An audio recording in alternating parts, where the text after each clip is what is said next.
इसके आगाज में धुंधार कह रहा था, बलगाए के सिपाही के साथ मिलकर तुमने हमला किया हम पर। हमारी जानें ले लो उस्मान, ताकि हम तुम्हारे शर से बच सकें। उस्मान कहता है, बहुत सी जिंदगियां जीरन बनाई हैं आपने, आपकी मौत आसान नहीं होगी, पहले आप हिसाब देंगे।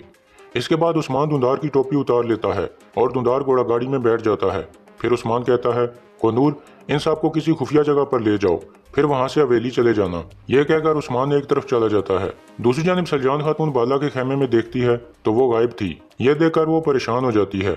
इतने में एक सिपाही आकर कहता है, बाला खातून कबीले से चली गई हैं, मैंने उन्हें मना भी किया लेकिन वो नहीं मानी। सलजान कहती है, फौरन उसके पीछे जाओ और उसे ढूंढो। यह सुनकर सिपाही रवाना हो जाता है। दूसरी तरफ बाला खातून जंगल में पहुंच गई थी और काफी गुस्से और गम में मुब्तला थी। फिर वो घोड़े से उतर कर कहती है, आईगुल की शादी उस्मान के लिए इतनी नाकाबिले बर्दाश्त क्यों है? अल्लाह उस्मान को वो दे जो वो चाहते हैं। दूसरी तरफ आईगुल और जोरा को एक दरख्त के साथ बांध दिया गया था। इसी दौरान धुंधार उस्मान के पास मौजूद था और कह रहा था, तुम्हारी वजह से हमारे इतने सिपाही मारे गए, तुमने मेरे बेटे बातुर को मार दिया, अब अगर तुम्हारा ज़मीर इजाज़त दे तो मुझे भी मार दो। उस्मान कहता है, हमारा खून एक है चचा, और ये गुनाह मैं अपने साथ नहीं ले सकता। धुंधार कहता है, और जिस दिन तुम पैदा हुए उस दिन पर लानत है। उस्मान कहता है, मेरे सब्र का इम्तिहान मत लें, मर्द की तरह हर सवाल का जवाब दें मुझे। मैं जानता हूँ कि अलीशार के आदमी मलिक ने अब्दुर्रहमान गाजी को मारने की कोशिश की थी। धुंधार पूछता है, तुम ये सब कैसे जानते हो उस्मान? उस्मान कहता है, अब्दुर्रहमान गाजी और पुलिस सिपाही जिंदा हैं, मैं हर चीज़ जान चुका हूँ। दूसरी तरफ अलीशार कह रहा था, इस हवेली को फूलों से सजा दिया जाए, मैं आईगुल का इस्तकबाल खुशबू से करना चाहता हूँ। इतने में कमांडर बुके आकर कहता है, हम इतनी मुश्किलात में गिरे हैं और तुम क्या कर रहे हो अलीशार? तुम एक नौजवान की तरह शादी कर रहे हो। अलीशार कहता है, मैं आईगुल की उंगली में जो अंगूठी पहनाने वाला हूँ वो उसके बाप के गले का पट्टा बन जाएगी। आज के बाद इस हवेली की खातून आईगुल खातून है, सब मुलाजमों को आगाह कर दो मलिक। इतने में एक सिपाही आकर कहता है, धुंधार साहब के काफिले पर हमला हुआ है हुजूर, वो सब कुछ अपने साथ ले गए हैं। अलीशार कहता है, फौरन सिपाहियों को और मेरा घोड़ा तैयार करो मलिक, इसके पीछे भी उस्मान ही होगा। इसके बाद अलीशार और उसके साथी रवाना हो जाते हैं। बाहर अब्दुर्रहमान और पुलिस सिपाही छुप कर उन्हें जाते हुए देख रहे थे। दूसरी तरफ उस्मान कहता है, चचा को यहाँ से ले जाओ बुरहान, इनको दूर कर दो मेरी नज़रों से। यह सुनकर बुरहान उसे पकड़कर ले जाने लगता है तो धुंधार कहता है, यकीनन एक दिन हिसाब का वक्त आएगा उस्मान। दूसरी जानब सलजान बामसी और गुंदुज को बताती है कि बाला खातून गुस्से में कबीले से चली गई है। वो उस्मान की तरफ से आईगुल की शादी रुकवाने वाली बात बर्दाश्त नहीं कर सकी, हमें उसके पीछे जाना चाहिए। दूसरी तरफ अलीशार और उसके आदमी हमले वाली जगह पर पहुंचते हैं। अलीशार नीचे निशानात देखने लगता है। इतने में उसे एक तीर मिल जाता है जिस पर काई कबीले का निशान मौजूद था। फिर उसे धुंधार की टोपी भी मिल जाती है। यह देखकर कमांडर बुके कहता है, यह निशान उस्मान ने जानबूझकर छोड़े हैं, अगर तुम लोग उसके पीछे गए तो तुम्हें मौत मिलेगी। फिर अलीशार कहता है, सिर्फ एक ही काम हो सकता है, मैं काई कबीले जाकर उनसे हिसाब लेता हूँ। बुके कहता है, उस्मान मुझे जिंदा चाहिए अलीशार, अगर हमें नहीं पता चला कि उसके पीछे कौन है तो हम सब की गर्दनें उड़ा दी जाएंगी। इसके बाद अलीशार अपने सिपाहियों के साथ काई कबीले की तरफ रवाना हो जाता है। अब्दुर्रहमान छुपकर ये सब देख रहा था और आहिस्ता से कहता है, तुम उस्मान के जाल में फंस गए हो अलीशार। दूसरी तरफ बुरहान धुंधार को लेकर जोरा और आईगुल के पास पहुंच जाता है और उसे भी एक दरख्त के साथ बांध देता है। इसके बाद वो आईगुल की रस्सी खोलकर उसे पकड़कर वहां से चल पड़ता है। यह देखकर जोरा और धुंधार बहुत परेशान हो जाते हैं। इसके बाद आईगुल को उस्मान के पास पहुंचा दिया जाता है। उस्मान कहता है, तुम्हारे बाबा अलीशार के जाल में फंस चुके हैं। आईगुल कहती है, हमें आपके जाल से बचाने वाला कौन था? हमें अलीशार ने बचाया था आपसे। उस्मान कहता है, तो क्या अलीशार मोहब्बत करता है तुमसे? आईगुल कहती है, यह मैं नहीं जानती, लेकिन उसने मुझे तुमसे ज्यादा अहमियत दी है। अगर तुम मोहब्बत की बात करते हो तो बताओ कि तुमने मेरे बाबा की पेशकश क्यों ठुकराई थी?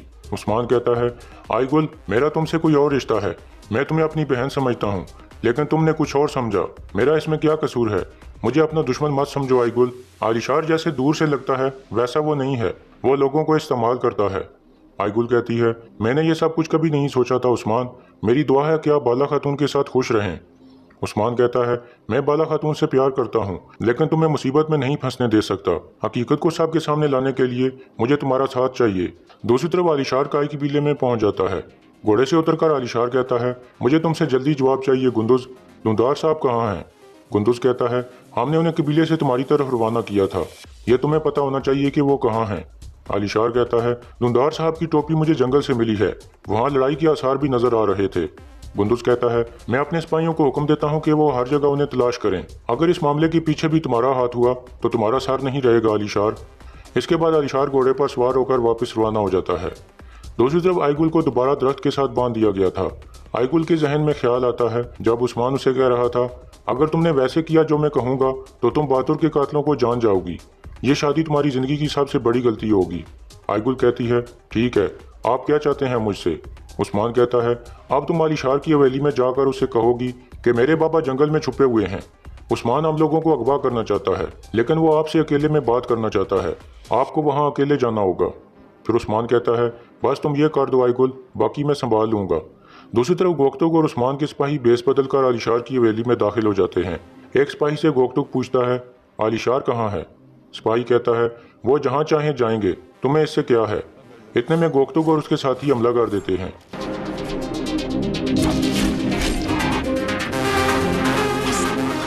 دوسری جانب دھندار اور آئیگل کی رسیاں کھول دی جاتی ہیں اور بران ان دونوں کو گھوڑا گاڑی میں سوار کرانے لگتا ہے۔ اتنے میں عثمان بھی وہاں پہنچ جاتا ہے۔ دھندار پوچھتا ہے کیا کرنے والے ہو تم؟ عثمان کہتا ہے وہاں پہنچ کر خود دیکھ لیجئے گا چچا، اپنی آنکھوں سے نفرت کا پردہ ہٹائیں گے تو سب صاف نظر آئے گا، چلو چلیں۔ یہ کہہ کر عثمان انہیں لے کر روانہ ہو جاتا ہے۔ دوسری طرف عثمان کے سپاہی شہزادی کو باہر لے آتے ہیں۔ کنور کہتا ہے شہزادی آپ کے ساتھ انہوں نے اچھا نہیں کیا۔ شہزادی کہتی ہے آپ کا شکریہ، اب میں ٹھیک ہوں۔ پھر کنور ایک سپاہی کو کہتا ہے شہزادی کو عثمان صاحب کی بتائی ہوئی خفیہ جگہ پر لے جاؤ، ان کا خاص خیال رکھنا۔ یہ سن کر سپاہی شہزادی کو لے کر حویلی سے باہر نکل جاتا ہے۔ اتنے میں اوپر سے گوکتوک بھی آ جاتا ہے، اس کے ہاتھوں میں کچھ خطوط تھے۔ کنور کہتا ہے سپاہیوں تیار ہو جاؤ، علی شار کے واپس آنے سے پہلے ہمیں یہاں سے نکلنا ہوگا، ہمیں جو چاہیے تھا مل گیا۔ یہ کہہ کر وہ سب باہر نکل جاتے ہیں۔ دوسری طرف عثمان ایک جگہ رک جاتا ہے اور آئیگل کو گھوڑا گاڑی سے اتار لیتا ہے۔ پھر وہ آئیگل کے ہاتھ کی رسی کاٹ دیتا ہے اور کہتا ہے تم جانتی ہو کہ تمہیں کیا کرنا ہے؟ آئیگل کہتی ہے بالکل جانتی ہوں کہ کیا کرنا ہے۔ وہ جانے لگتی ہے تو دھندار پوچھتا ہے کہاں جا رہی ہو تم بیٹی؟ آئیگل کہتی ہے علی شار اور آپ کے آمنے سامنے کا وقت آ چکا ہے بابا، مجھے معاف کر دیجئے گا، اب وقت آ چکا ہے کہ آپ حقیقت جان جائیں۔ یہ کہہ کر آئیگل روانہ ہو جاتی ہے۔ پھر عثمان دھندار کو کہتا ہے ہوش کیجئے دھندار چچا، آئیگل اس شخص سے شادی نہیں کرے گی جس نے اس کے بھائی کو مارا، بہت سمجھدار ہے وہ، اب آپ کے لیے سمجھنے کا وقت ہے، آپ علی شار کا سامنا کریں گے۔ دھندار کہتا ہے علی شار کو پھنسانے کے لیے تم میری بیٹی کا استعمال کر رہے ہو عثمان، تمہارا خاتمہ میرے ہاتھوں سے ہوگا، تمہیں تباہ و برباد کر دوں گا۔ اتنے میں بران پیچھے سے وار کر کے دھندار کو بے ہوش کر دیتا ہے۔ اس کے بعد وہ دوبارہ چل پڑتے ہیں۔ دوسری جانب علی شار اور اس کے ساتھی عثمان کی تلاش میں تھے۔